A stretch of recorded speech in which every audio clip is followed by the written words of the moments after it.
We want to also take this opportunity to greet members of the public who have an opportunity to attend to this press briefing today.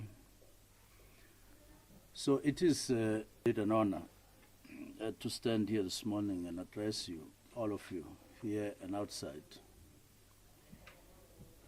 Indeed, in part, we are reflecting to one in office as a Ministry of Water and Sanitation after it was separated from human settlement as it had been from the beginning of the term in 2019 up to August last year. We will be reflecting on what our experiences have been in the whole year and what we've been able to achieve and what's outstanding. But we are meaning to talk as much directly as possible to the public that is affected by water, whether it's availability in the area and via bulk and via reticulation up to household level. We also will be talking about a few hotspots in the Eastern Cape and in KZN. I also greet the TTGs that are here and thank you very much for coming. So we're presenting ourselves to address all of you on also the imperatives of the Constitution that is guiding us as we do our work on water and sanitation. But I do want to state that we're also guided by our mantra, which we always remind the public about, that being water is life, sanitation is dignity. That mantra keeps on inspiring us towards delivering just that, life and dignity via the services that the department is supposed to be doing, and all of us committed and doing it, of course. We strive, therefore, together with, as a sector, the department and the sector as a whole, the boards, and we're also working with water services authorities throughout the Republic and other sector organizations, including the agencies, including the WUAs, all of us united in ensuring that we do the best to deliver on water and sanitation in South Africa. But I must admit that from a distance, doing all this is easy, but in practice, in the context of difficulties of the past, there's still a lot that needs to be done, removing bottlenecks and speeding up delivery via processes in the department and other related matters. So to start with, I just want to put on the map that we have sought to strengthen the department. And the most important thing that needed to be done when I assumed office in this regard was to prioritize stability in the department, and that meant filling up vacancies in the top posts of the department. So firstly, we started with filling up the post of DG. We now have a fully appointed DG, and that was followed by a CFO, fully appointed, DDG Corporate Services, fully appointed, DDG Water Services Management, fully appointed, and DDG Regulation, Compliance and Enforcement, fully appointed.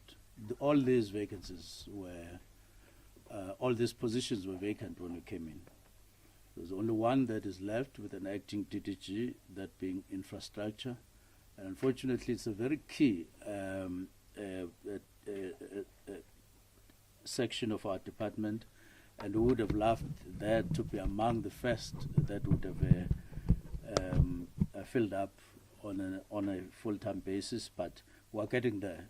There's just one obstacle that we need to remove in the form of a disciplinary process and so on, which is getting to an end. We have confidence to our executive management in the department. We give them political guidance, we give them support, we give them political general direction of the department, working together with all of them.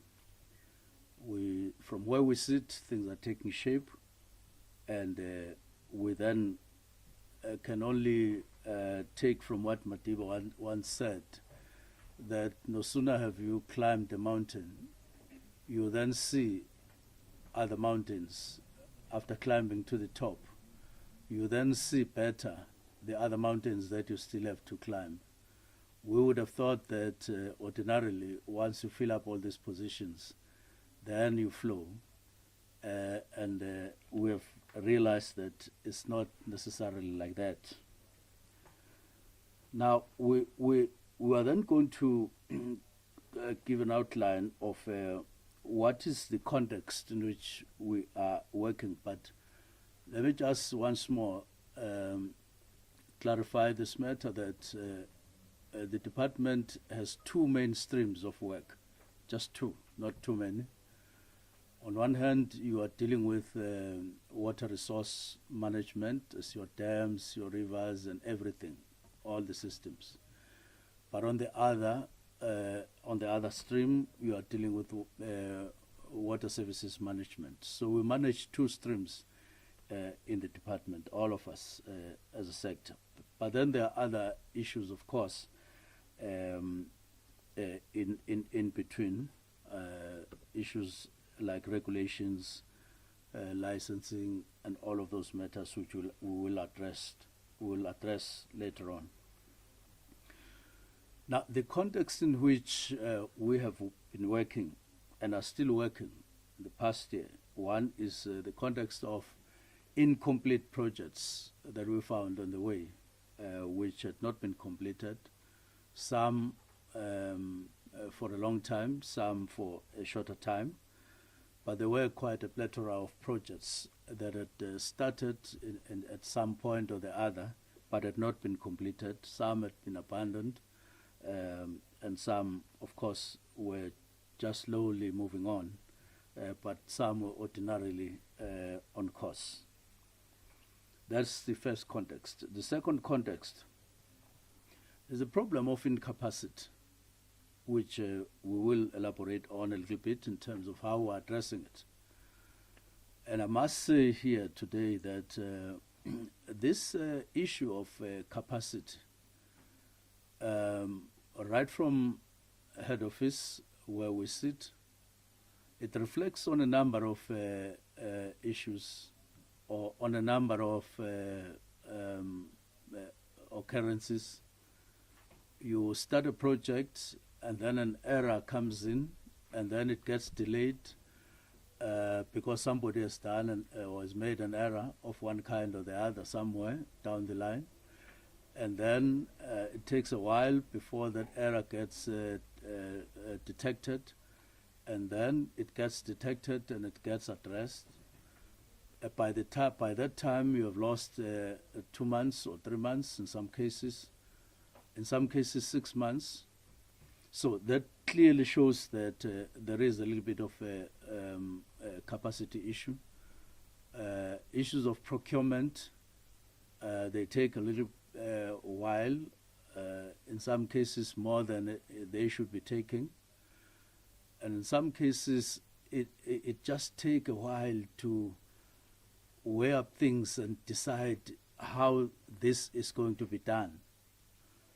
And it has made us realize that as ministry, we are called upon not to sit in high chairs, but get down to dirty work. And when I say dirty work, I don't mean dirty, but I mean working very closely with officials, where you would have thought that you just sit up there and you receive reports only. It's not the case. You've got to sit quite closely, monitor quite closely, advise quite closely in order for you to see progress. If you don't do that, by the time you realize that there's no progress, 7 months is gone. And we do have examples where we really have had to almost start afresh and guide. And that's the case, that issues of capacity that are taken for granted are real. They are not for granted. They are not to be taken for granted. They have to be. We have to be realistic about it and admit that it's a matter that needs to be addressed on an ongoing basis. It goes with refinement. If you take a look at the gap between when you decide on a project and actual implementation, it takes a while, and I think department has also even almost accepted that when you start a project, you don't rush. It will happen 2 years, 3 years down the line, and that is something that is sitting very uncomfortably within us, and we intend cutting it. But it is there. But below us in boards, there's also that issue of incapacity, which needs to be addressed on an ongoing basis. But water service authorities themselves, during our summit on the 18th and 19th of February this year, there was an outcry throughout the country by water services authorities that we don't have capacity. Let the summit, let the department take a lead in finding ways and means of making up for this incapacity, because if it's allowed like that, to go on like that, it means that there's very little that is going to be delivered in the process.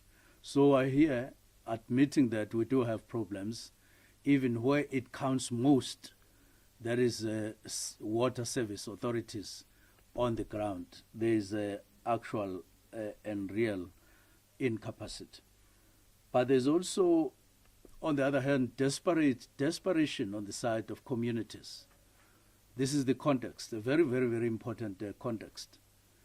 By and large, even where you have dams that have been built over years, including those that have been built after democracy, that is after 1994, there was no immediate attention to reticulating water to communities around those dams, including around some of the key water schemes that draw water from such dams to communities nearby or along the route of such schemes. And that has left communities by and large destitute and are without water, even where we could have had water long ago. But then there are others who are outside such routes, and therefore the context of people, the issue of people calling for delivery of water throughout the country as communities, but also as households, is a real one. And unfortunately, it has taken us time as a department historically to come to terms with this, that we have to do more than getting concerned about bulk and about dams and about those issues. We need to shift our attention, we need to pay our attention to issues of reticulation, that is actual delivery of water to communities, that is for domestic use and for businesses and agriculture.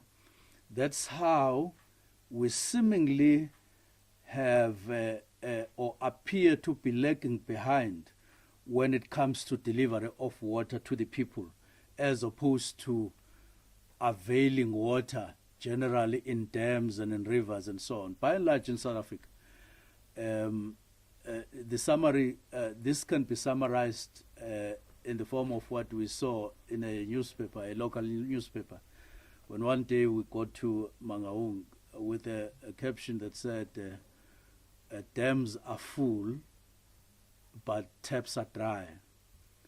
And if you go out throughout, that's what you will observe.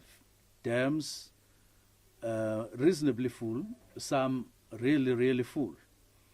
But just in the surrounding areas, you will find that taps are dry or people have no water. This is what we are tackling on when we say our attention in terms of prioritizing has had to shift to addressing issues of delivering water right to the communities, especially in rural areas where no water has been delivered before. So there is desperation on the side of communities. What we can assure the public on is that we're also desperate to deliver.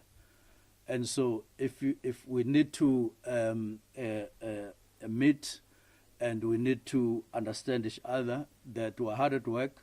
We haven't forgotten one community in the Republic. We know about this desperation at even tiny communities that are desperate for water, and pockets of communities as well, and larger communities as well. We know your situation. We understand it. We are working on it. But also, it also rises up to a point where some communities have had their desperation posted at the national level with people like Mutse, near Loskop Dam, Maluta Pofung, and Giyani. Those projects, those schemes have had their profiles and the desperation of communities behind them rising to national level, and we're addressing that. But the other context is that of storms in KZN, which is a new development since April this year. Now, this has opened up another challenge, a special challenge, or a challenge of a special kind, where all of a sudden you have had to find resources to address the damage, huge damage that has been caused by storms. And one such huge damage is in the form of two aqueducts in Durban, which from Nagle Dam, which supplies Durban Heights, which supplies the bulk of water into that city, the metro. It has caused, it has added on the desperation that was already there, because we are now without quite a number of megaliters that otherwise would have had, and adding on that is improved delivery of water. But it's quite a challenge, and we are on it, and it forms the context now. But the other context is that of drought, 7-year drought in Gqeberha, which we are looking at with day zero always knocking around on our door. But we are working well, and we've worked very well with the municipality there and the Eastern Cape government, provincial government, to avert up to now. So if you ask us, have we been able to avert day zero, we are saying at least up to the time we went to sleep last night, up to 12 midnight, there was no day zero. And we're battling it today from early morning. And we're hoping that we will have another day without day zero in Gqeberha. It's a day-to-day struggle with day zero, but it's looking at us in the eye. We're looking at it in the eye on a day-to-day basis. We're also wanting to give you the context of lack of resources. we don't have the abundance of money to meet all the challenges in one day. We are here and persuading our communities to be a little bit patient with us from the point of view of resources, not of slow pace, not of any other subjective issue, but on sheer lack of resources, because we do understand that the challenge of piped water for almost everybody in South Africa, all the communities, is on the increase than on the decrease. More and more communities, more and more people in South Africa are to get water from pipes. In other words, are going to be depending or are getting dependent on piped water. There are very few. There are fewer and fewer communities that get their water elsewhere, like in a river flowing, just water flowing through a river. Even there, the issue is that of cleaning water, so that everybody gets water, not just water, but clean, drinkable water, and safe to and safe at that. So it's the issue of a lack of resources is a real one. Not everything is doable in one day, but we're just pointing out that this is a context. The last one. Well, we have a problem of infrastructure in South Africa. Almost all the municipalities that we had who are water service authorities, and those that are not water service authorities, there's a problem of infrastructure, water and sanitation infrastructure. In some cases, you talk about old infrastructure, but in some cases, you have to talk about dysfunctional, completely dysfunctional infrastructure. In some cases, busy aging infrastructure. There are townships that have sanitation infrastructure that is over 100 years old. In some cases, such infrastructure is just leaking everywhere, but in some cases, almost disappearing. That's how you find a dam or something like that in patches of dams of sewage in other places. It would be because the infrastructure there has long been functional. We've come across some of the pump stations that would have not been functioning over 10 years. And these are all the things that form the context. Now, based on this, it has become imperative for us to explore many delivery mechanisms so that we also increase our tempo of delivery. In other words, what we are saying is that this context that I've just gone through is something that we have had to come to grips with, something that we have had to understand since we got into the department. But not just to understand, so that we stand here and describe it and then say, this is what we are saying. Understand it so that we then work out mechanisms of turning the situation around, overcoming these problems, and then go straight to deliver. Now, what are these mechanisms? We have already spoken about strengthening the department. From where we sit, strengthening the department by closing all vacancies at the highest level has been one mechanism that we understood we needed to undertake, so that there is accountability, there is responsibility, there is everything there, and it is bearing fruit, but we still have to turn things around. What else are we bringing as a mechanism for delivery? It is the reconfiguration of water boards. Water boards, it has come to, we've come to realize that firstly they needed to be reconfigured, as we are doing now. We're going on with that process.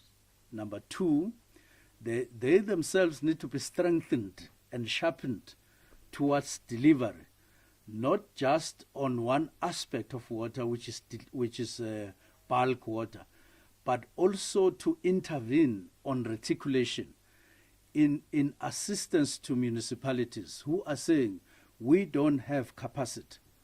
So we get left with water ports to close the gap and do more than focusing on bulk water, but overlap to making up for the gap that municipalities are opening because of their decline, in some cases because of their weaknesses, but also because of their capacity, lack of resources, but also because of sheer dysfunctionality in some cases.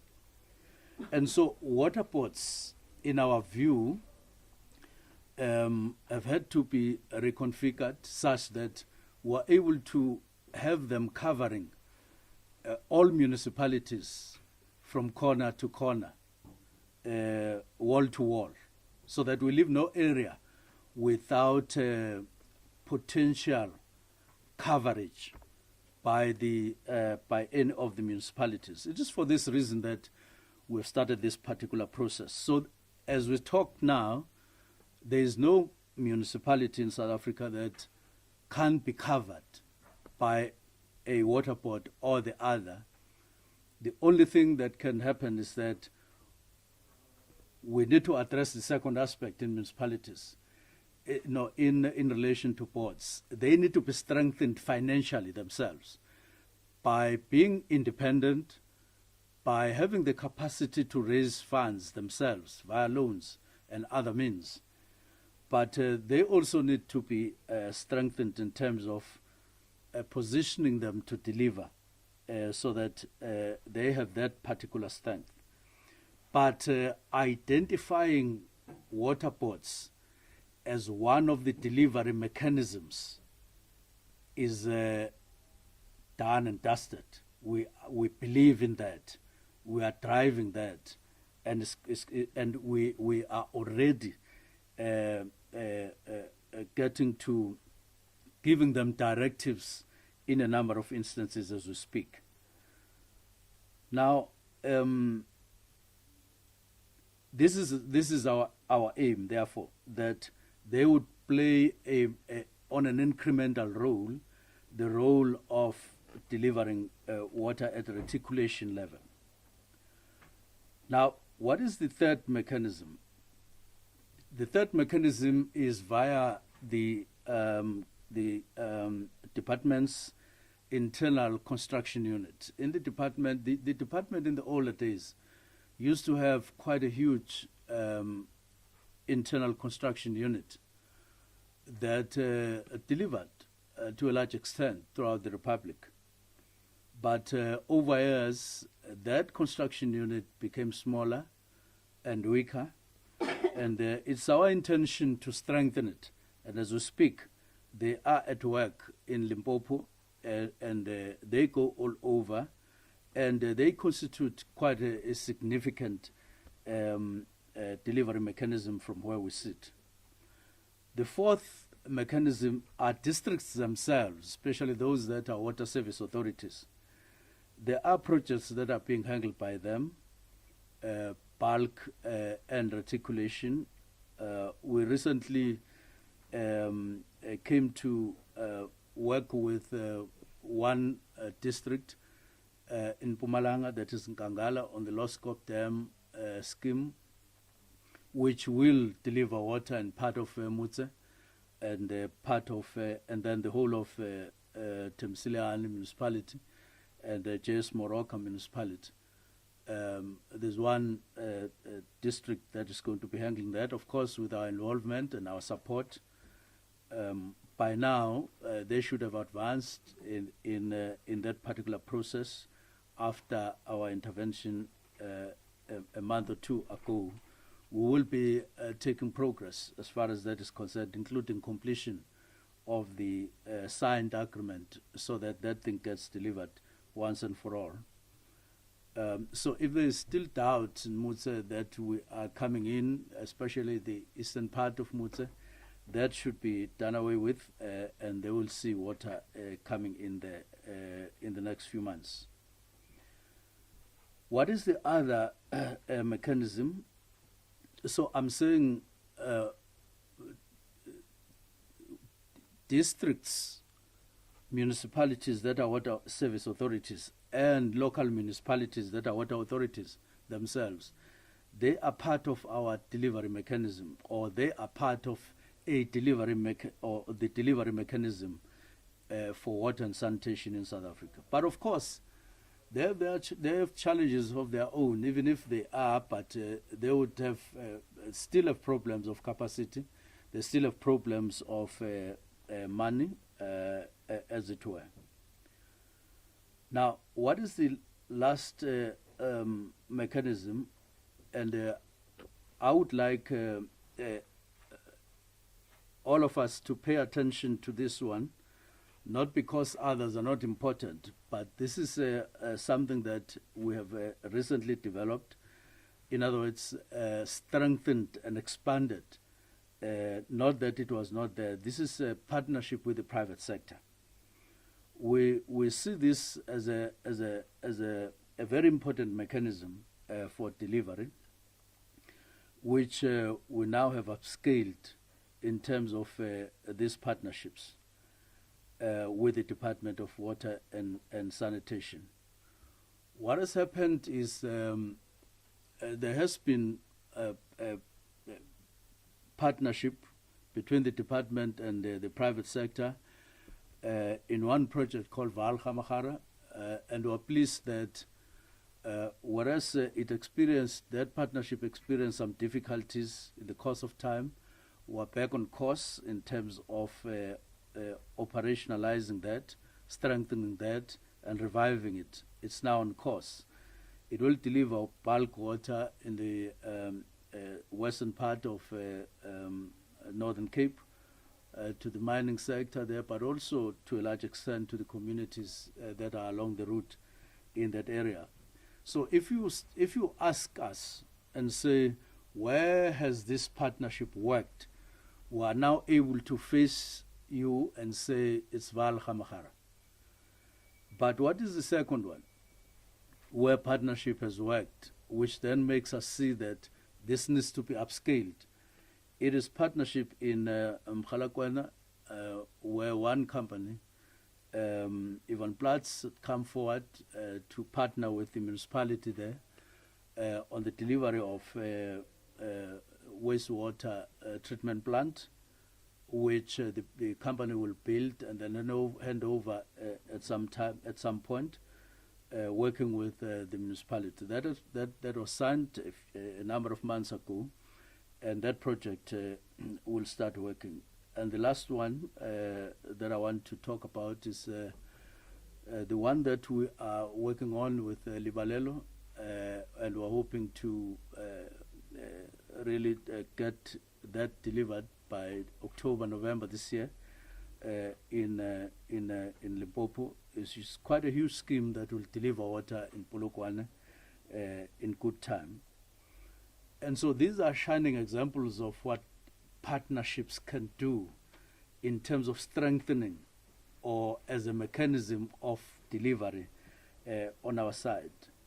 So based on this experience, recent experience, and the potential success that it has, we therefore have said, let us spiral this thing up, let us strengthen, let us expand partnerships. Firstly, bring in finance. Secondly, bringing in skills.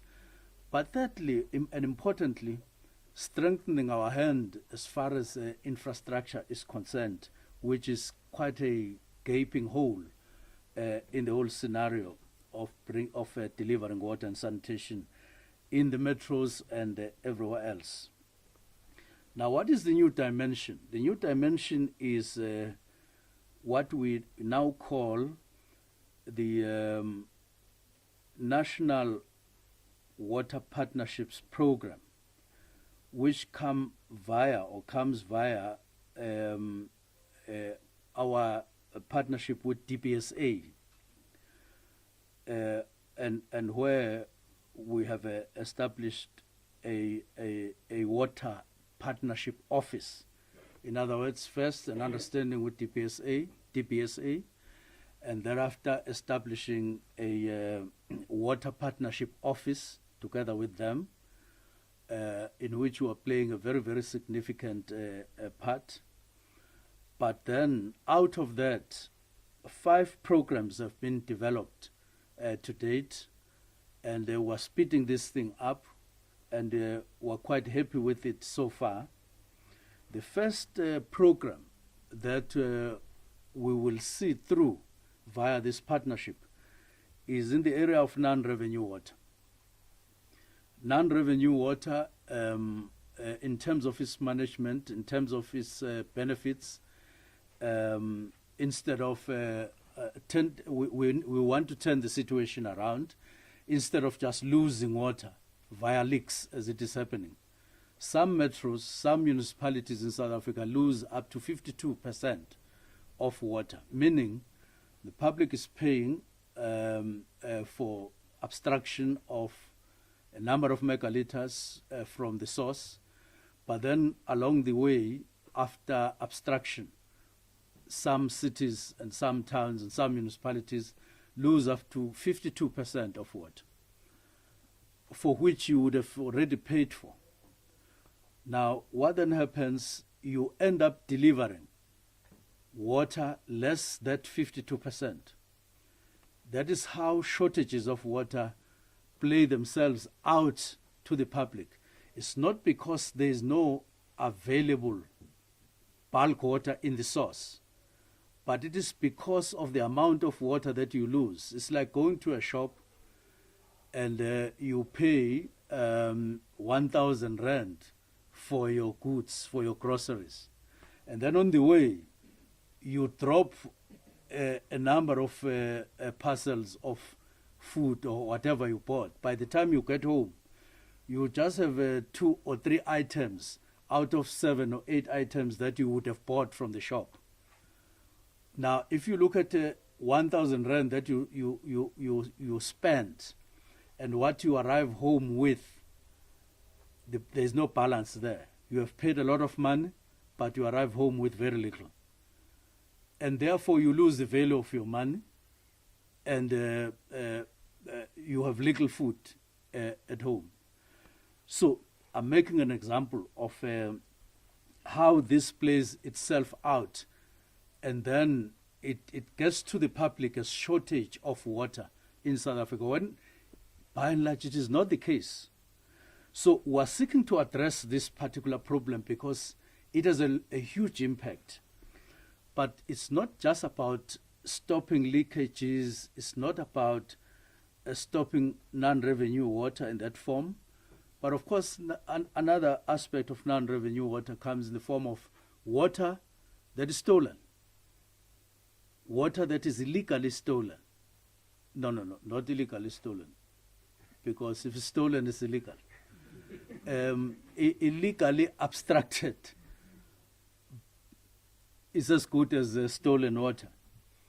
People abstracting water without licenses.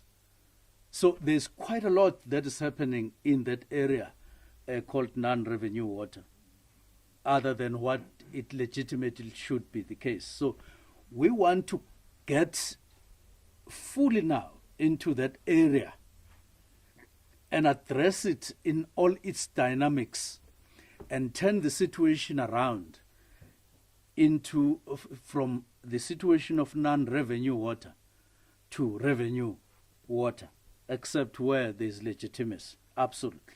So that is the first program.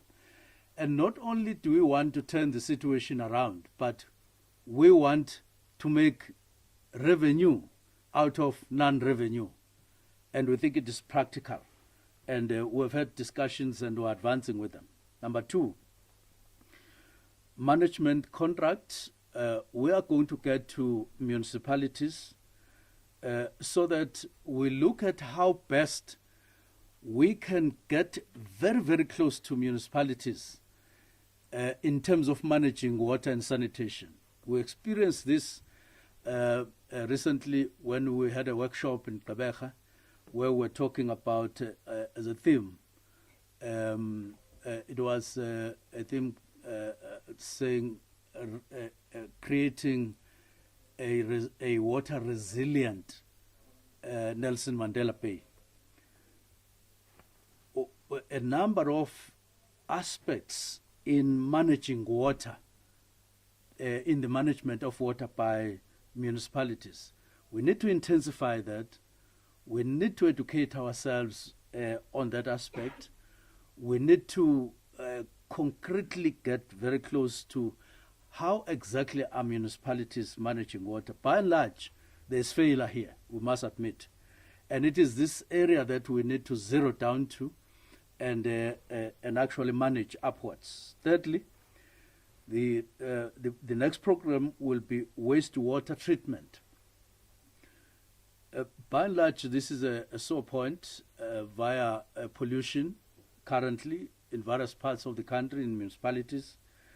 But it's an area that we want to turn around concretely, working with the private sector to deal with. This includes mines, because acid water, for instance, also need to come under this aspect, just to check whether all mines are up to scratch in terms of water, acid water released into the water, into the river systems, is treated up to standard. And we've revived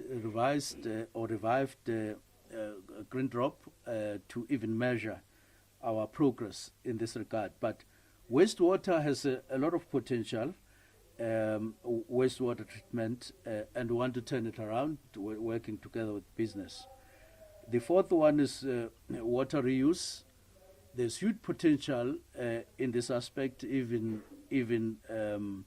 making money out of it if it's well managed. And the last one is seawater, which is desal in relation to coastal towns. We will be coming up with a mechanism somewhere in September, which will take the form of independent water producers along the lines of IPPs in energy, so that municipalities can see if they can have an opportunity to increase their supply of water via desal. And therefore,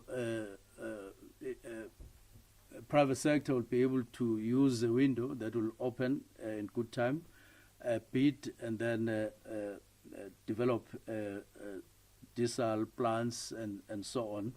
Depending on what they put on the table, we're looking forward to working with them. It's not to privatize water per se and then shirk responsibility, public responsibility, public sector responsibility on delivering water, but it is a way, a mechanism to strengthen our delivery hand, because, as I say, there are many challenges, and we have to have many mechanisms to deliver water to the people out there.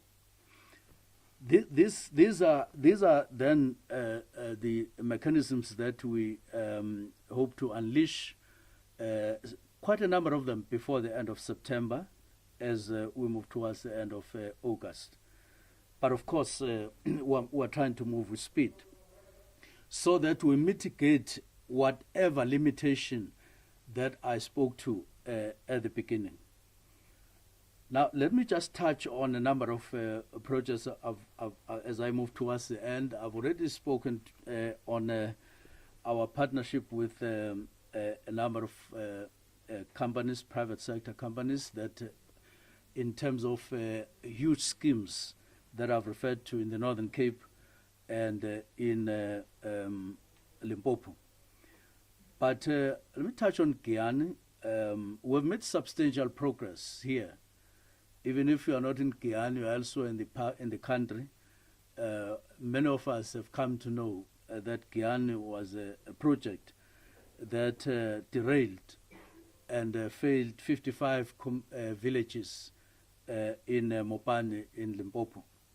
We're happy that we are now left with just under 4 kilometers in terms of pipes, laying of pipes and water inside between Nandone and Tsami, which will then see water arriving in Tsami Dam and then pumped into the treatment plant that we are refurbishing or are going to start refurbishing very soon, and then to reservoirs, and then reticulated to communities.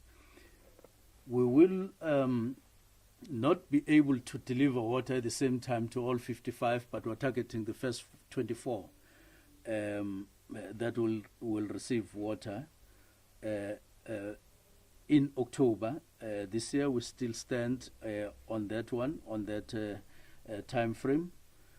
We are making progress, and we almost, the three of us, between the three of us, have to do a rotation. If Makatsi is there, then we're elsewhere, and then when she leaves, Mahlobo will get there, and then when he leaves, and then I will get there. We just have to stay there, so that whatever seeks to delay or derail our program there gets fixed on the spot. And this also covers Malamlele, which will see the completion of the reservoirs by February next year. But in Mopani villages, we are set to deliver water finally and put the Giyani saga to rest, and we are working hard on that. Of course, in Gauteng, we still have a gripe with issues of Hammanskraal. The way Tshwane as a city or as a water service authority are dealing with this matter. We are in the final stages of discussing this matter with Tshwane. They are dragging a little bit behind. We are getting them on so that we finalize our agreement with them as an option that we finally opted for, that we negotiate and negotiate harder with them. Of course, as soon as we agree or strike the agreement, we will want it to become a court order so that Tshwane finally deliver on their responsibility with the money that they have, which has been dragging behind for quite some time, causing anger in Hammanskraal. So we are not out of Hammanskraal. We have not forgotten Hammanskraal. We are dealing with their matter, but on a sustainable basis. It was thought that it's better that we negotiate our way with Tshwane and deliver finally on this matter by refurbishing and reviving all the schemes in their system. In the Free State, we have intervened. We are intervening via Bloom Water, in water and sanitation, in the main in Machabeng. We have an agreement that we will see dust in September in Machabeng on a number of projects that we are dealing with there.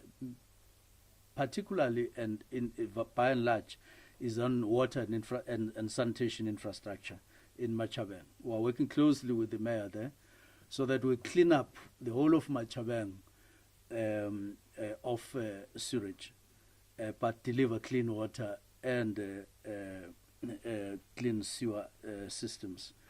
Mangaung, there are a number of things that we're fixing up with them on water, from meters to billing and all of that. In Kopanong, Bloom Water is in there, and in Maluta Pofung. Things are improving, and there's a lot of turnaround in those areas. We will get to other places in the Free State that require us. We are aware that there are some other areas other than these that require our intervention. In due course, we'll be getting there. And in KZN, we're dealing with issues of reviving the two aqueducts, but that were heavily damaged. And while eThekwini are dealing with their main pubs to deliver, particularly in the south, which I think they've done with success. The challenge remains in the north, that is in Otongati. I think all of us are aware of the anger of people in Otongati. We are attending to that because by and large there's been tracking of water there, but people are saying they want more than tankered water.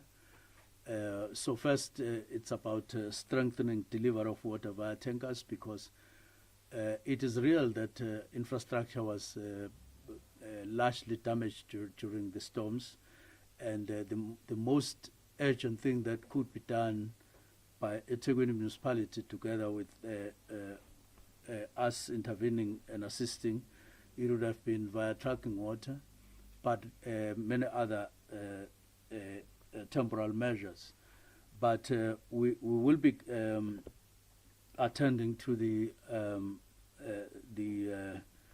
proposals, even though they came via anger on the people. We will be engaging them and we will be talking to them this afternoon, addressing exactly what they are talking about, and we hope we'll do that with success. It's a question of communicating effectively with one another and creating an understanding of what is happening out there, and also listening to people in terms of what else can be done and embarking on those. But we are aware of another hotspot in the north, in the Skawini township in KZN. We are intervening there. We need to intervene in Mhlathuze municipality. There's a lot of underperformance. There's a lot of, I think, some of it historical, but by and large, we need to talk about what they need to do now and what we need to do. It's a situation in which we may need to intervene directly and deal with official processes of dealing with water directly in Escawin, because they've been suffering for quite a long time, and we're aware of it and we're addressing it first temporarily, but it's imperative that we are going to have to think not for a long time concretely about addressing the issues of water in Escawin in Mpangeni. Umkhanyakude as well, it's an area of intervention. There have been delayed processes, but we are working hard on fast-tracking those where there's been a delay. This delay is something that I was talking about earlier on. We sit, we agree, but when people are on their own, they then there's this and that which clearly plays itself out as lack of skills, lack of performance overall on the side of those who are implementers. In some cases, including in this case, Mhlathuze Water Board. And then we are addressing that now, by and large, directly from head office, because of the delays that we have experienced and weaknesses that have been identified. But we also are happy that Mkumazi project is now on course. We have recently held a meeting with eThekwini, Msunduze, Mgungundlovu, Ukuilembe, and Herikwala district municipalities and the metro. And finally, we've agreed on the offtake in a reduced situation as they requested, and has been negotiated since February. It has now been finalized in terms of their offtake and cushioning them against expenses that would ensue. And therefore, from now to December, we have clearly identified what they need to do, what we need to do, in order to get specific funding now for that, so that we start somewhere next year on work on the ground. But it's substantial progress, this one, very important, because if we delay this further, it would mean that by 2027, those municipalities in this, will run short of water, and it will create a disaster for eThekwini and Pietermaritzburg areas, but also these other municipalities. And so we're happy that we've made progress. We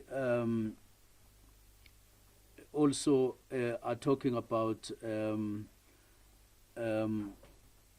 intervening in Nelson Mandela Bay in the metro. I've spoken about that. I must say that since we intervened in about April in Nelson Mandela, there's progress. And the municipality is really even improving on compliances in a number of areas. And we've been able up to now to avert day zero. And we need to up our game, including with Kocha municipality up in the west, and deal with our processes there. So, but we're happy with progress. But there are a number of interventions that need to be done in the medium to long term, which we aimed at the workshop, and have been agreed in terms of what other additional water schemes need to be added. Whether the drought continues or it doesn't continue, the fact is we need a stability on water at Nelson Mandela, and we can't fail there. We just have to succeed going forward. And the final aspect that I want to address is institutional arrangements as far as water is concerned.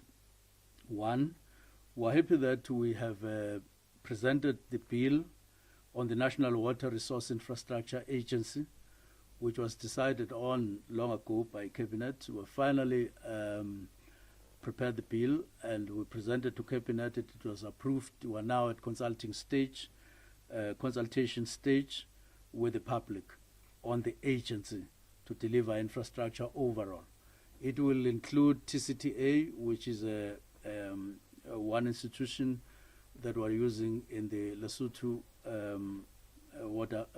Highlands Water Project, and it will infuse into this agency so that we have one big national agency that will take on key strategic and mega infrastructure, water infrastructure in the country. This is progress. The second area of progress is on the regulator. There's been a debate that the Department of Water and Sanitation is a player and a referee in the sector, or when it comes to water in the country. We have now established the regulator, which couldn't come in the form of an SOE, because if we established another SOE, it would take money, divert it into managing the expenses of the SOE, buildings, personnel, and all of that. But we took an alternative that we hope will inspire confidence and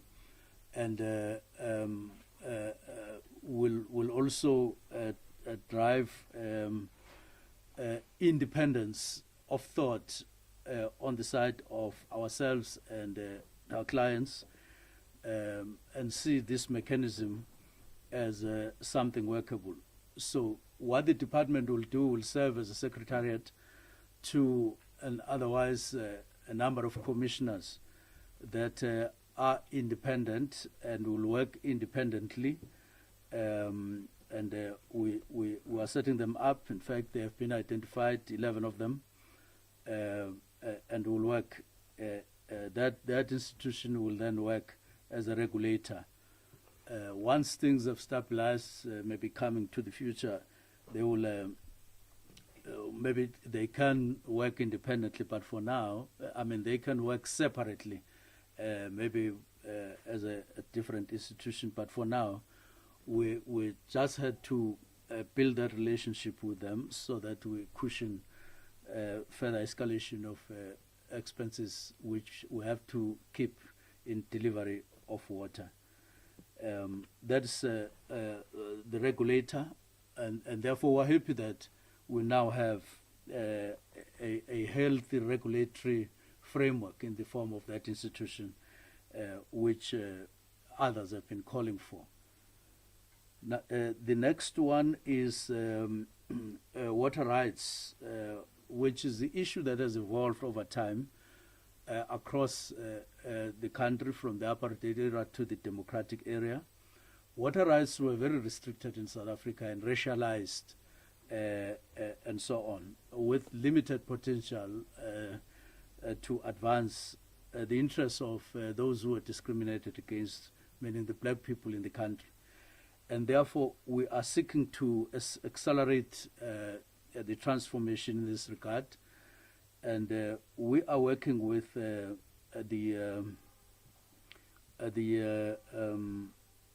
Water Tribunal, and we're wanting to set up a workshop towards, somewhere in September, to look into a number of issues that are outstanding in this matter. We are aware that the tribunal have more than 300 cases that are outstanding.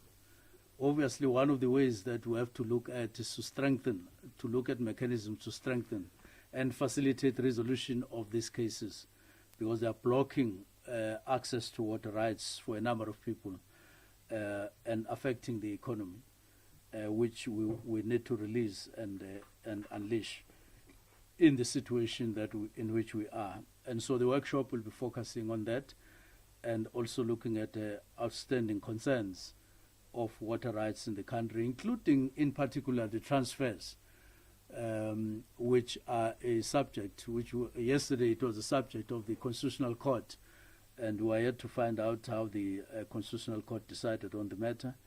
We didn't have time to follow up this morning, but yesterday the case was on, and we need to, the workshop will take into account whatever will have been decided by the Constitutional Court, where the issue in particular is what happens when somebody who would have received a water license from Water and Sanitation, when they sell land or when land is transferred to another owner.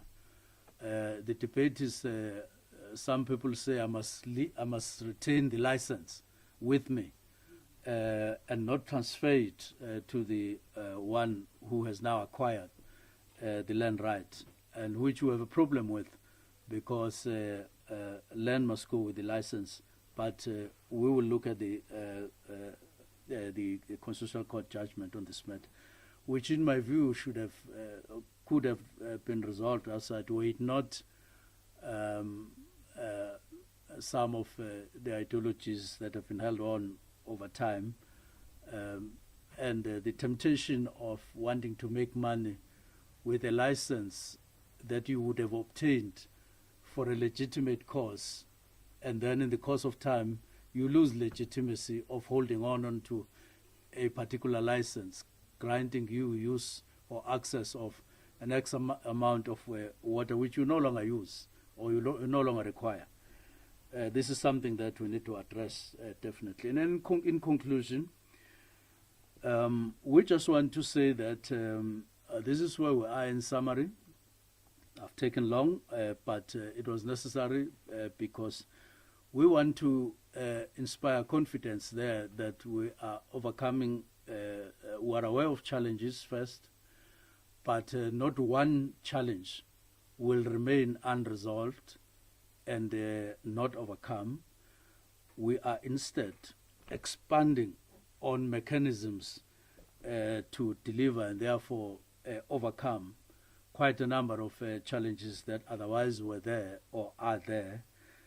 Our prime time to actually showcase what we've been doing will be about end of September, October, throughout October and November.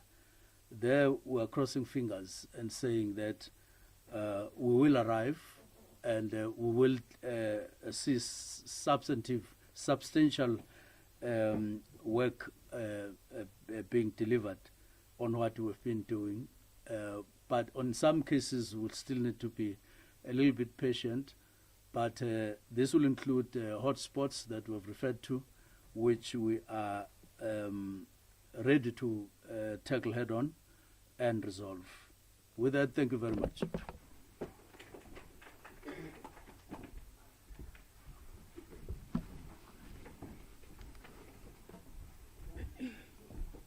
Thank you very much, Minister. Ladies and gentlemen, we have now come to the questions and answers section. May I kindly just request that prior to you asking your question, can I just ask you to state your name as well as the media house that you represent? We will start the first round of questions with the ones on the floor, and then we will have the minister or the delegated authority responding to those, and then we will move on to the questions on the virtual platform. So just by a show of hands, then I will just allocate numbers. We'll have number 1, number 2, number 3, number 4. So in that order, please. Thank you so much. Good morning. So former artist from News in Africa. I just want to know, Minister, why did it take so long for the issue around Hammanskraal to be dealt with? I mean, you mentioned the issue of Tshwane not happening now, but why did it have to take so long for those residents who felt like they have been forgotten by the department? That's the one. The other is around Pakane in the city of Ekurhuleni. There's consistent water scarcity there where people have had to, and it seems there's no communication as to what's happening in that area. I don't know if you have been briefed as to what the situation is within Ekurhuleni when it comes to water scarcity and why some areas like Pakane go days without water and they're relying on water tanks, sometimes that they don't even get. Thank you. Thank you, Tsecho. We can move on to the next questions. It's Dias from Power FM News. The one is the clarification question on the Giyani Water Project. Are you saying that completion will be by February 2023, or is that just a portion of it being completed? And the second question, it was a bit covered by my colleague Peko. On Hammanskraal, you say you're engaging the city of Tshwane. What seems to be the problem there? What is the issue exactly that's making it difficult for the Department of Water and Sanitation, also the city of Tshwane, to find common ground on the issue? It's been a problem for quite some time now. Thank you. Thank you very much. Hi, Mandela Bay from ANC. Minister, I just want to ask on the issue of Kadeka Day Zero. You are saying the department that you've managed to address Day Zero, but on the ground, people are saying different things. And they're actually saying that the taps are running dry, that the issue of water shortages all over Kadeka. So I just want to understand, what is the intervention that you as a department are bringing to this issue of Kadeka, and in terms of how, going forward, what assurance can you give to residents there as far as water shortages are concerned? We know that the drought will continue, but what would the department say as an assurance to residents there when it comes to the issue of water shortages? Thank you. Can we get the last questions? From SABC. Minister, speaking of residents in Tonga, apparently they've been without water for about 6 months. Were you aware of the period for which they've been without enough water? And apart from strengthening the delivery of water via tankers, what other interventions will you be looking at? Thank you very much. Minister?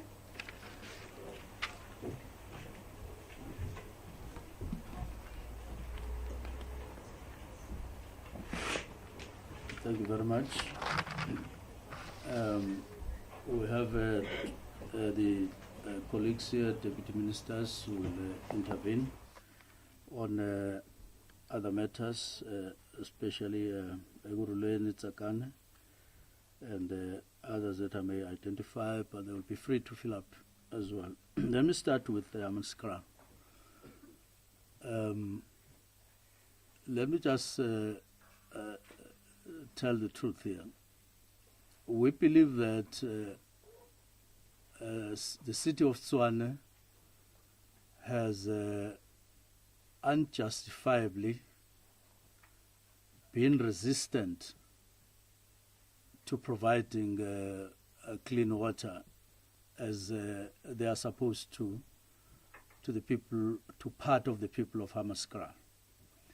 Hammanskraal alone is supplied by 3 suppliers of water as a community. One is by Magalies Water Board, which has done well in the area of their supply. There are no complaints there. The second one has been Rand Water, which have been doing well on the area of supply. But where there's been failure, and there's still failure, is in the area supplied by the city of Tshwane. The city of Tshwane has been assessed by us in terms of their capacity to deliver on clean water and sanitation services on their part. The whole system, the dam, the river, the pumps, and the treatment, their treatment plants. They have been found to have reasonable skill. In other words, they have capacity in terms of human resource. Number 2, they have been found to have money, and to this effect, we have had the assurance. We have met Treasury, and Treasury has advised that where we were seeking money to intervene directly, we rather opt out for talking to Tshwane because they have enough money. That's what Treasury informed us and assured us on. Tshwane has money to rehabilitate and fix whatever needs to be fixed in their system. But they've been resisting to do this for reasons known to them, not known to any other person. They have not been dealing with their responsibility on these matters. Now, following those Treasury, where Treasury said, DWS, we are not giving you any money, new money. Let us use money that Tshwane has as a city. This is what has been dragging the situation, because city of Tshwane had been dragging their feet in terms of performing their responsibility when they have both human resource and financial resource, which has been totally unacceptable, totally unjustifiable. That is why we now are where we are, to say we're close to agreeing, and according to officials, we would have agreed long ago with this, or some time ago, were it not them dragging their feet a little bit on this matter. But we are in negotiations with them, and we were close to resolving the matter. And then there will be an agreement, and we seek to escalate it to a court order so that everybody is forced to comply on their responsibilities. That is Hammanskraal. Now, Tsakane, it is true that there've been a problem here, but it more has to do with scarcity of water, which would mean that we need to have to that township, which means that we have to engage the Metropolitan of Ekurhuleni to see how water systems that supply the whole of the East Rand or Ekurhuleni Metro could support one another, so that there's no one single area that is isolated and can't get water. Power FM, Giyani. Now, Giyani, we are saying it's just a few months before the Gia, before Bakia, because they are Giyani, when water arrives. The completion date here is October 2022. But the aspect that takes us to February next year is Malamlele, because Malamlele will get treated water from the plant that is existing there of 60 megaliters, while we are augmenting it with another 60 megaliters, the very one that exists and is functional. We are seeking to draw treated water to Malamlele. But there's been a little bit of a delay to building a reservoir there, and that will be completed in February next year. But water reticulation to that place, 3 months ago, it was just 3 kilometers away from Malamlele, which will mean that as we get water to Malamlele, and then we need to complete that reservoir, and then after that, they will be able to get water. So it's just two different things, but we treat them as one major schemes. Actually, there are two pipes from Nandoni. Both of them go towards the from Nandoni to the I would say to the southern part. Goes to the south, but somewhere along the line, I think after crossing Livuv River, then there's a pipe that tends to the right to Malamlele, a smaller pipe, while the other one that goes to Mopane proceeds, which is a bigger pipe, which I'm saying is just less than 4 kilometers away from Mopane. So I hope I'm making ourselves clear on this matter, and I hope that I've covered your other question, which is Hammanskraal. Mangoba, water shortages.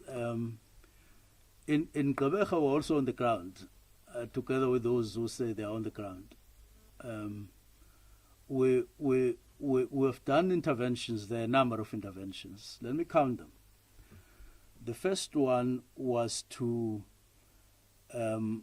reduce abstraction of water from whatever level that the two systems that supply Gqeberha are at the moment.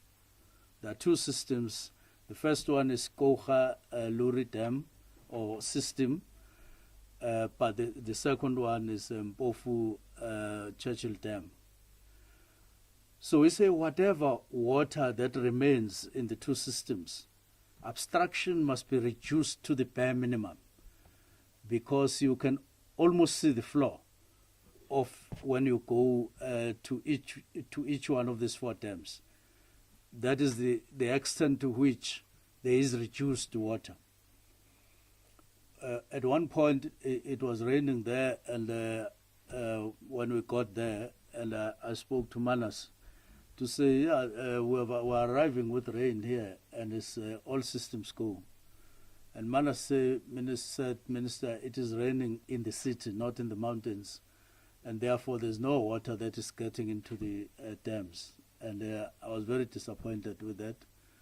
I thought that because we were getting wet, the dams were filling up, and it was not the case, and he was right. So the first thing, therefore, that we've had to intervene on, reduce abstraction. Whatever abstraction we may still have to do there, but very, very minimal. To a point where Churchill Dam we've had to move the pumps towards the wall, just to remain on an abstraction mode, but very little is pumped because of the levels of water there. So that's the first intervention, reduce abstraction or restrict abstraction. The second intervention is to close leaks substantially. That city had more than 6,000 leaks, and we still are not over, but we have closed more than 3,000. We have moved in terms of forcing the city to reduce leaks, because you can't be a city that is dry for 7 years, but you also leak water at the same time. It's not understandable. That is work that is continuing as they identify new leaks or new leak areas. So it's ongoing.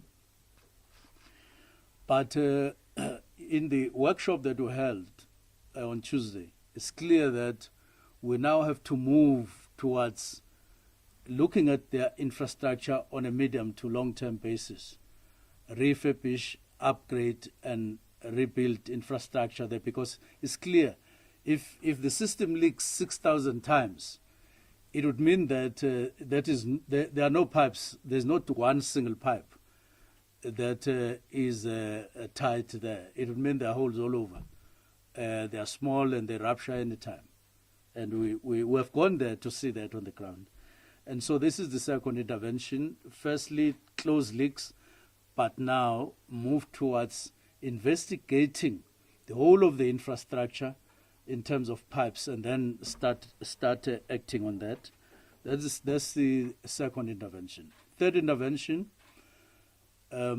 we've had to balance water in the eastern part of the city with that of the western part of the city via Noordgedacht water scheme. In March this year, end of March this year, the Noordgedacht water scheme, which draws water from Harip in the Free State, down the canals, the rivers, and all of that, down to Gqeberha, into the water treatment plant in Noordgedacht. That scheme was completed, and it started getting water, 70 megaliters, into Gqeberha. Now, that scheme gets water into the eastern part of the city. We now have refurbished other water treatment plants, especially the Wanobuhle one, so that it can then get water to the western parts of the city, which is now happening.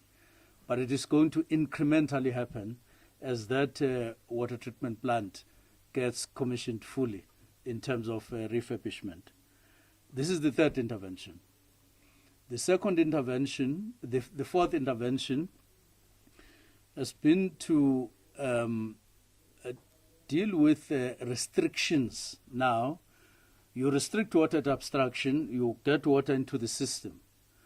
But then what happens is that people don't feel the squeeze that really there's no water in Gqeberha because of the 7-year drought. And so they go to showers. They shower like any other person anywhere in the Republic. They turn around in the shower for as long as they can. And if you drive around the streets of Gqeberha, all the cars are clean. And you say, why do they get water to clean these cars? Because they're all shiny. I'm not taking angry issue about that. Everybody wants a clean car. But where do they get water to do that? We have to come to terms with the fact that there's no water there. There's no water there. And therefore, we are getting to restrict supply of water per household, so that you are restricted to a certain amount of water in your home, beyond which water just gets cut. They are implementing those via meters. That's intervention number 5. Intervention number 6, it's boreholes. We have invited the private sector to intervene as well. And Coca-Cola has come to the fore. They have drilled 9 boreholes, which they've equipped, they've fenced, and they're operational. All right? After that, there is also Gift of the Givers, who have built, drilled, and operationalized, I think, about 20, if not more,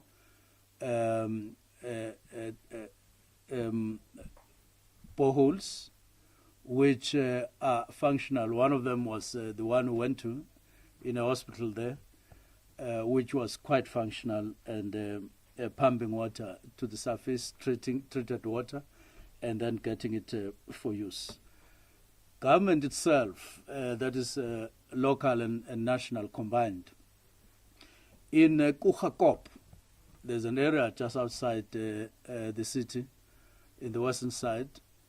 5 boreholes have been drilled there, and unfortunately, water there has manganese and iron. and a plant has been built there to clean water off manganese and iron. 5 more boreholes will be built close to those ones, and they will be combined to supply water to the same treatment plant, treating it of manganese and iron still. We want to escalate the output there to about 25 megaliters. For now, it will be at just about 12 megaliters, and we think it can be upgraded up to 25. And if we can do that, that will increase substantially the amount of water that is available and supplied to Gqeberha. Now, if people at Gqeberha say we have shortage of water, we will need to go to that individual, that household, that section, and see what else needs to be done, and maybe we need to drill another borehole close to where they are. But there may be meaning that there are restrictions. At some stage they don't get water, and so as opposed to saying there's just no water at all. This is what we have been able to do in Gqeberha, and we are continuing to do it as we seek to address the issue of drought on an ongoing basis there. We are thinking of phase 4, which will receive our attention going forward. To start there, ideally we should, that treatment plant in Noord-Gedacht should pump about 190 megaliters per day into Gqeberha. Once we reach that stage, we'll be stable with water in that city, whether there's drought or not drought. That is the ideal stage that we should get into, and we'd rather start earlier than later. That is in response to your question. So what assurance can we give? The assurance that we are giving is that all the boreholes that we've drilled there, ourselves and the private sector, are functional and they're pumping water to the surface. What we can assure the public there is that the 70 megaliters out of the Noord-Gedacht waterworks is something that is on course. It is there. It is supplying water, but on a reduced basis. So we are intervening, mitigating, but they must understand overall that we're in drought there for 7 years. And if you are in drought for 7 years with very little rain, adding water into your water resources, it means that you have to behave yourself accordingly and understand and accept that you are affected as a household and as an individual. Change your attitude, change the way you behave. You use water. It's a scarce commodity, a very scarce commodity there than in the rest of the country, and therefore you have to behave accordingly. Use water sparingly because it is reality there. That's what we have to do. So we are assuring them that while we do something to avert day zero, postpone day zero, the public there, the people there have a responsibility to correct their behavior and so on. Then the last one, Tongat, have we been aware? Let's qualify 6 months without water or 4 months without water.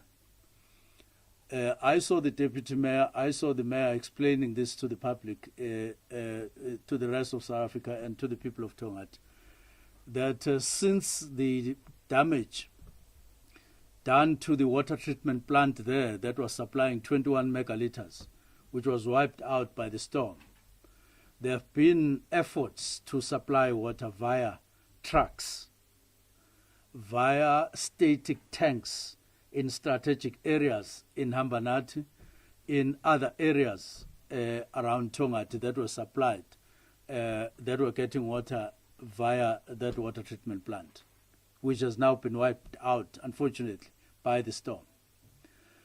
Now, people have had issues about how the trucks deliver water, sometimes late, sometimes not at all in a particular area.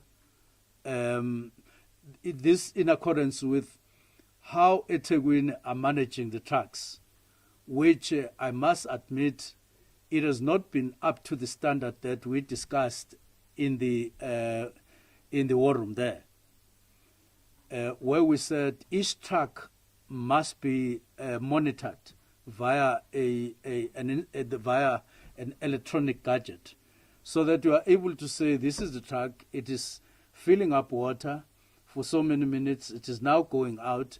It will link up as soon as it arrives in Tongati with Councillor so-and-so, who will alert the public that the truck is now there, and then they can go collect water. And other trucks will be filling up the static tanks, so that at no stage should people go without water, trucked water. And but of course, it may be real that there may not have been a situation where you have enough number of trucks supplying water such that there could be a shortage at some point or the other during the day and so on. So we've been aware that the water treatment plant was wiped out and then substituted by trucked water and static and water from static tanks, from which they have been fetching water. But we are aware that the public there is demanding piped water, because they're used to piped water. That's how life is there.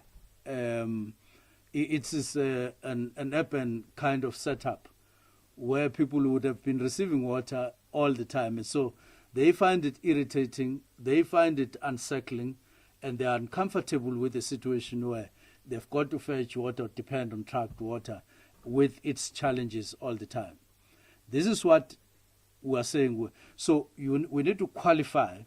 There's a difference between people who are without water at all and people whose water supply has been variated via these means that we are saying. We're addressing that together with eThekwini Municipality, even this afternoon. And we will look at one more or one way or the other to get very close to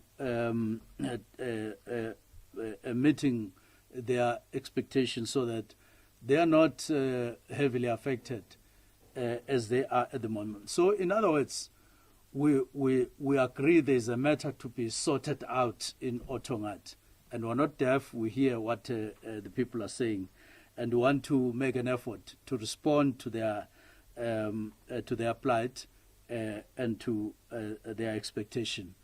That is the reality of the matter. We need to find a way, and that's what we're working on and hoping to fill up. Thank you very much. And if DMs want to fill up something, they can. Thank you.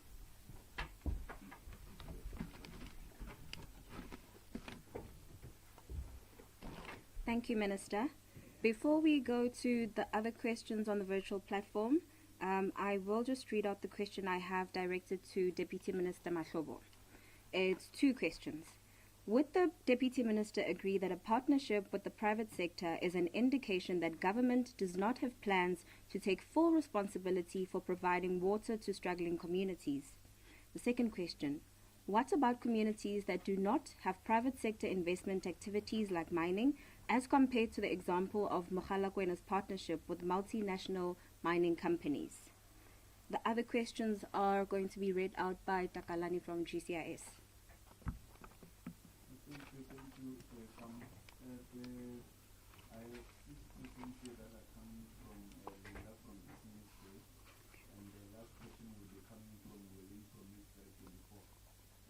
Question is how far has the department gone in clearing the backlog of water license applications? And the following question is, what is the total amount that municipalities owe water boards, and what is being done to address the situation? And the following question, do water boards currently have the power to raise loans, and if not, what is being done to give them this power, and will this power be unlimited? And the following question, will national government guarantee water board loans? And following question, can the Minister please elaborate on what the envisaged role of PPPS is in water delivery will be, and when will the first tender for this be issued, and for which project? And what will be the role of water regulator? And the last from my side, from Edwin from Network 24. And the question is, can the Minister please elaborate on the issue of water that is being stolen in the country, and how big is this problem? Thank you. Is there a question that you would like him to repeat?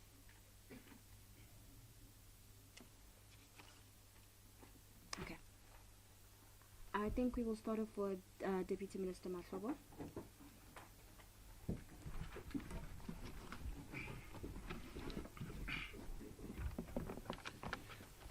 Thank you very much. Come to Minister Mchunu, DM Magatsi, and the acting DG Ntabiseng, and the entire team, and our colleagues.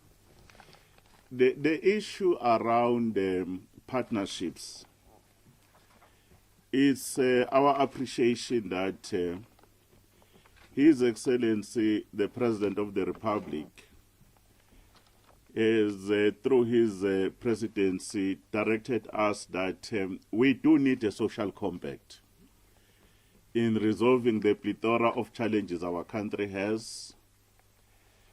And the question of water is one of the things that is so important in terms of our economy.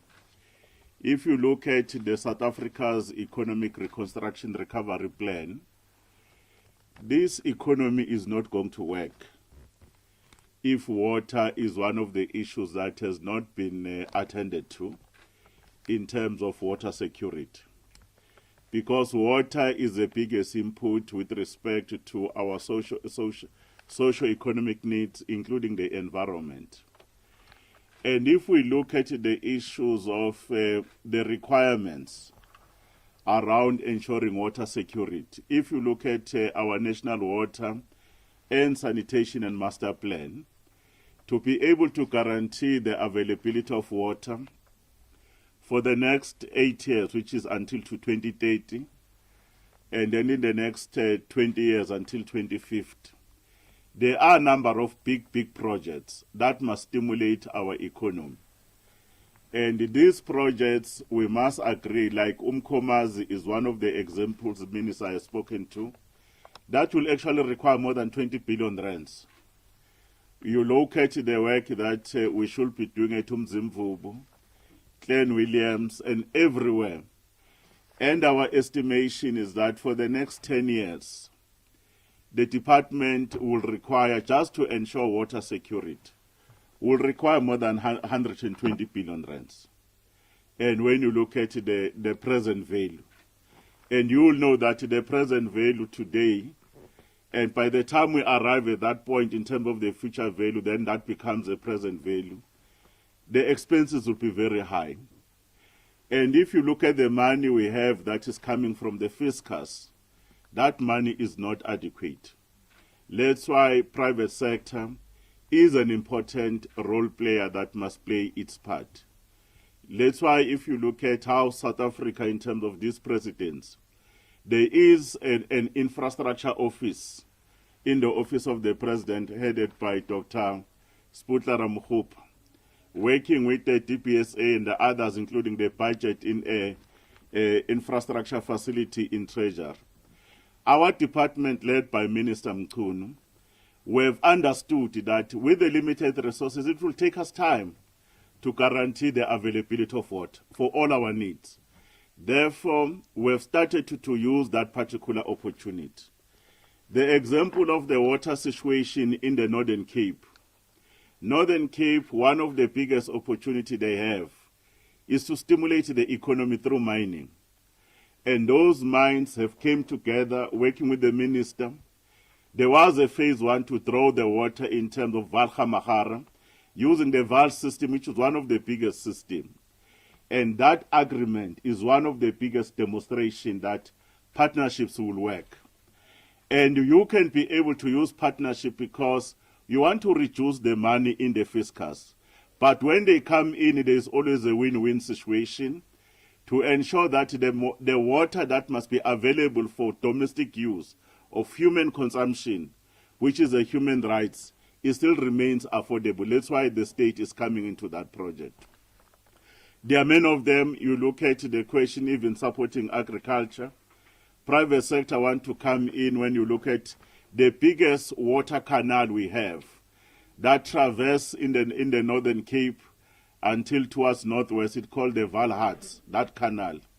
And the minister has engaged with private sector, including the farmers, to say how do we ensure water security for food production and food security, but at the very same time, where the water infrastructure crisscross around communities they're able to tap into the water resource. The very same issue around partnership, we are saying that even what we call it grey water or brown water, it can actually be converted into wealth. The example where certain industries can be able to use effluent, which is one of the issues that has happened in a rural municipality. Mkhalakwena is rural. And that rural municipality has no money in terms of the revenue base. But there is a potential because of the mineral endowment. The intervention by Minister late last year in December and early this year in January, where an agreement was signed, were able to ensure that Ivan plans in terms of its investment projections of between 4 to 10 billion rands are actually to be contained here in the country. What is an advantage? The advantage is that for the first time, an infrastructure is going to be upgraded. Because for it to be upgraded, you need the money needs more volumes around that wastewater to be able to do its mining operation. The municipality will have a plant. But they are not only going to be doing that for that rural community. If there is a plant, in other words, all those housing developments that could not take place because there's an absence of bulk wastewater system, that problem is being resolved. And it's going to be a win-win situation. But they are also committing on the basis that on the raw water provision, they will also do an additional plant because people, they need potable water for other uses. And this is some of these aspects that we need to do. But the ANC-led government, in instances where communities and municipalities, they don't have sufficient resources, this government will continue to protect the poor, especially in terms of our social security net. We will still continue the ANC-led government policy of free basic water. There is free basic water, which is 6 kiloliters, that every municipality, in terms of the equitable share, they will be able to receive that particular money. So that at least those communities that don't have this possibility of partnership, the state takes the responsibility. But we must also be able to say, those that are using the 6 kiloliters, they will have to change behavior. We can't use water as if there's too much water in abundance.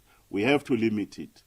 The state is going to still continue to provide support to municipalities in terms of funding. There is MIG, the Municipal Infrastructure Grant, and the biggest component, just to develop water infrastructure. You will have that question of a 50% that is being set aside. In our own case led by Minister Mchunu, there is a grant that will still, the department will still be able to manage that are not adequate, which is the Water Services Improvement Grant, to look at the existing infrastructure, including the Regional Bulk Infrastructure Grant.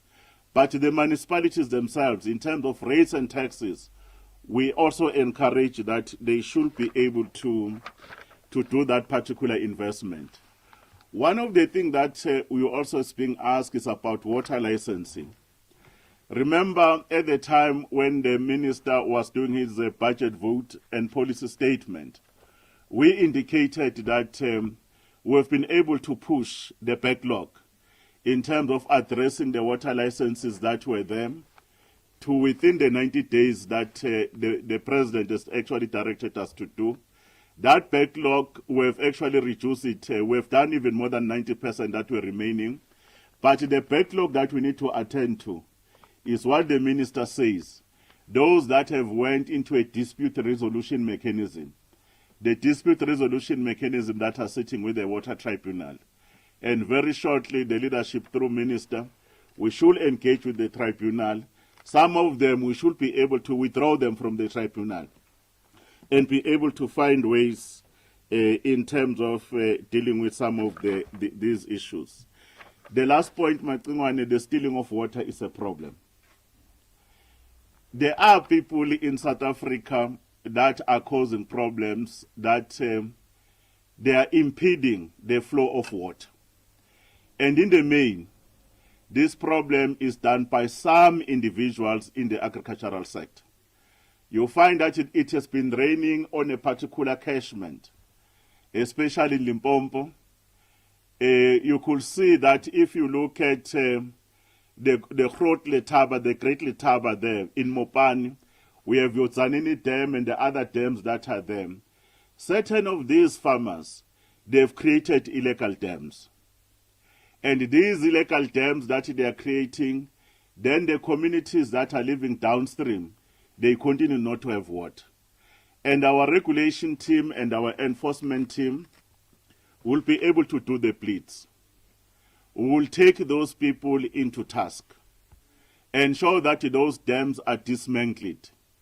But we are also building our capacity to have the eyes in the skies, so that the issues of the building of illegal dams is dealt very decisively. But we are not going to be looking at the issues of only stealing of water, because even some municipalities, they steal water. You find that there's a water license. One day, Minister, they were confessing to you, I'm not going to say this municipality here because we look bad. They were saying that the license makes a provision for particular volumes, but they are extracting more. We want to send a message that stealing water is a crime. It will be treated as such. And those that are abstracting more, we are giving them an opportunity to confess and come up so that they can be able to request through the application of a water use license for those particular volumes that they need. It's the right thing to do, that they need to be able to do. The last point is what, Minister, you spoke about, the issues of constitutional court. There are people who are having more water than they need, especially the agricultural sector. We don't want agricultural sector to die in our country, but we need to be able to use the great advances in technology to start to use less water and produce more. There are certain catchments where in a particular province, in Limpopo in particular, in the Vembe district, 88% minister of water is used by agriculture.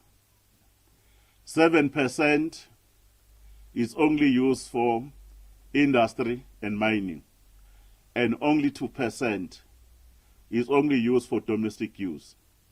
The issue for domestic use is a constitutional matter. It's a human rights matter. It's in Chapter 2. No South African must be denied the right to access to water. And it's in the interest of the other users to share. And if they don't want to share, the minister has all the powers in law to ensure that we address the skewed allocation, because we cannot continue in our own country to have those people who have more and others have nothing. And the National Water Act is very clear. It has a provision to support the constitution around the water as a human right. There is something that is called a reserve. The reserve in the main, it makes provision for human use or human consumption. Then there is for the environment and the Khokakis. And then there is also for the international obligation and also for strategic use. Under this leadership by Minister, supported by the two of us, water allocation reform and transformation is not going to be postponed, because we'll be violating the imperatives of the Constitution. Thank you, Kam.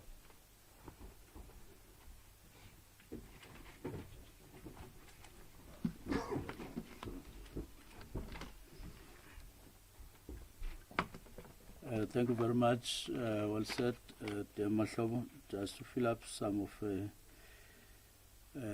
the issues. One is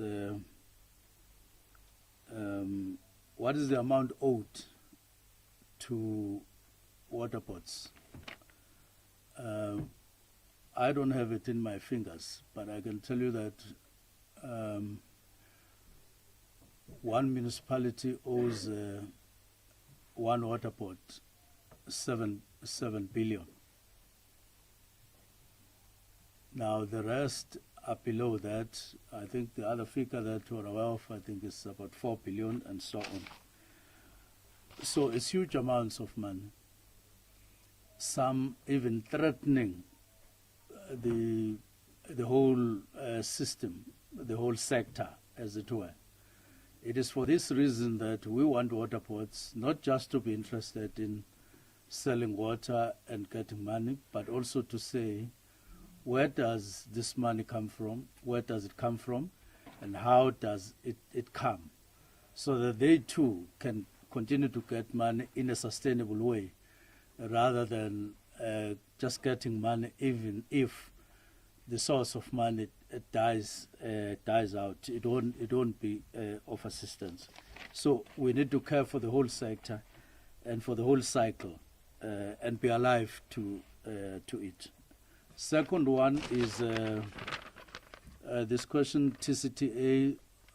I think I heard something like tenders and so on. Well, as far as TCTA is concerned, we are just at the point where we are getting to phase 2. And I think it will be a tunnel and a dam. Lusenga knows better. And then we are going to get to phase 2, are removing all the obstacles. The only one that is left is for us to meet the Minister of Water in Namibia. We are doing so over the next few days. There is an agreement that we will meet face to face so that they can respond to the matter and hopefully give us a go-ahead to start phase 2 of Lesotho Highlands Water Project. That will open the way to starting, and I think that will go with tenders and all of that. If I could answer that or take it as answered. What's the role of the regulator?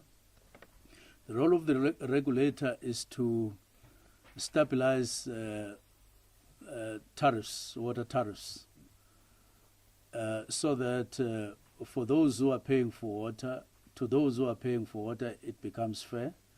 For those who are charging for the services that they render on water, which is municipalities, which is water boards, which is ourselves, all of it is reasonable. It is fair and justifiable, so that there isn't anyone who wants to make unreasonable profits on water and kill others. This issue that Mahlobo is dealing with was dealt with issue of licenses.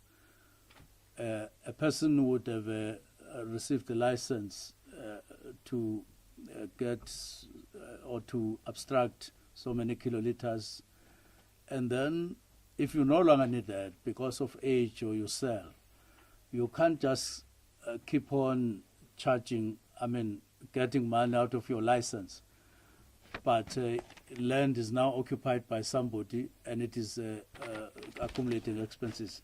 And then you sell water. It is the department that owns water and not somebody given a license, especially if you no longer use it for that particular purpose, especially if you transfer land to somebody else. It's unfair to make money out of that and to make a scheme out of it. It's like a pyramid scheme, which we can't allow to do. That's why we will be holding a workshop.